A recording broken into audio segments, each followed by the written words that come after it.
Welcome back to my channel. This is it. Driving. And yeah, ituturo ko kung paano hindi lalagutok ang inyong gear. Show them dati yan, yung gear nyo. Lalo na yung mga bago pa yung mga sasakyan. Sa 2, 3. Ayan, ang on ang aircon. Para hindi lumagatok ang inyong shift gear, shift knob. Ang secret dyan, syempre, apakan mo ang brake. And then, yung, yan, tama. Kita, pareho. Tapos ito, yung from P, huwag nyo pong ididiretso sa neutral or D. Dahan-dahan muna. R, N, and then D. Yan. So, punta muna natin siya sa R. O, diba? Walang tunog. And then D. I, N pala. N. And then, punta muna sa drive. Yan. Kung magdadrive ka na, lagay ko sa neutral. And then, lagay ko sa reverse. And, syempre mo. Aha. Ibaba niyo yung handbrake. Ayan, dahil nagre-reverse tayo. Medyo matraffic sa o diba, walang tunog, walang lagotok yung pag-shift nyo ng knob. Ganun lang po, yung agad siyang hihilain from park to drive mode. Dapat isa-isa muna siya. Reverse and then neutral and then drive.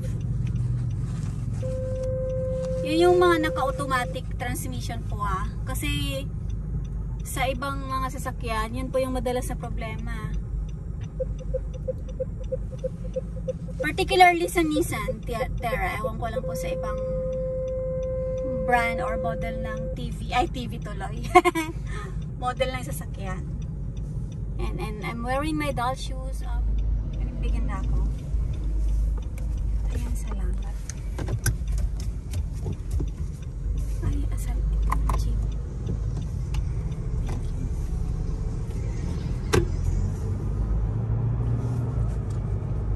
Salamat. At pinauna tayo. Ayan, show them daddy one. Pag kapidal lang pa ako. Oops.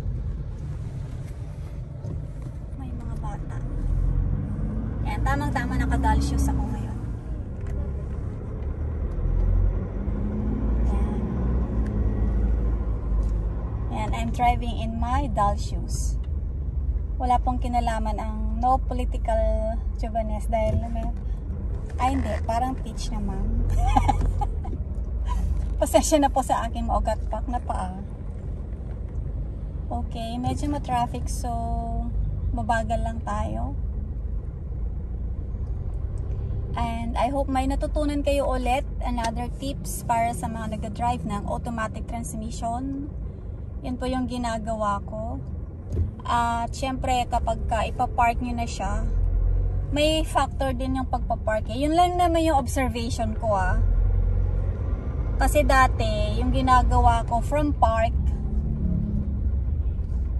nilalagay ko kaagad sa sa D, kaya lumalagotok siya. O kaya sinishift ko kaagad siya sa neutral. Tumutunog basta ma-observe nyo yun. Pero and then na pagtanto ko, diba? Na pagtanto na may mali pala sa ginagawa. Okay? So thank you so much guys sa patuloy nyong pag-support sa aking mga driving vlogs. Yan.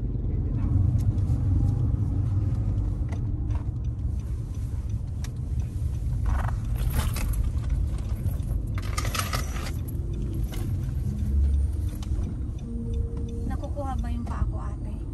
Medyo lang.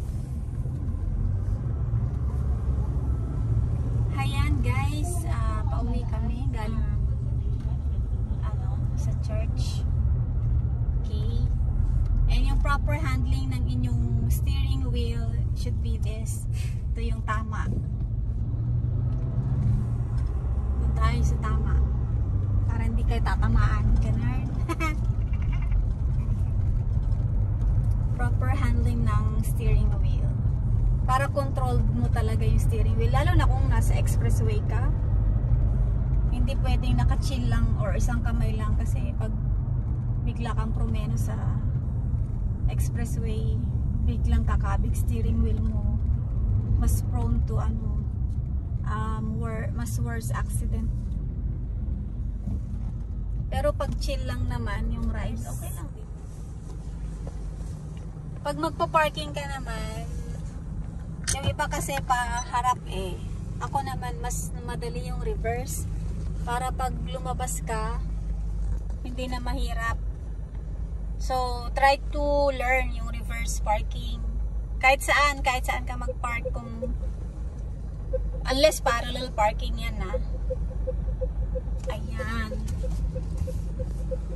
para naka-ready ka na, ready to go in case of emergency, hindi ka matatagal ang lumabas. Yun yung another reason. And then, so ayan na siya, nasa reverse. Kung bago ka mag-park, ilagay mo na sa neutral, i-lift mo na yung i-handbrake mo na bago mo ilagay sa park. Yan, naka-handbrake na siya.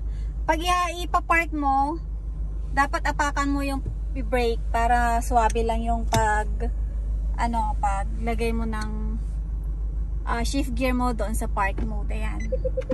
O, diba? Para hindi siya lalagutok, para hindi masira yung inyong ano ba yung nasisira doon? Yung transmission. Ayan. So, that's it guys. Thank you for watching and thank you for always supporting my driving vlogs. Keep on suggesting and I will try my best para magawa agad yung mga suggestions and requests ninyo. So, yeah. Please don't forget to subscribe to my channel and share, like, and comment. Bye! Until then!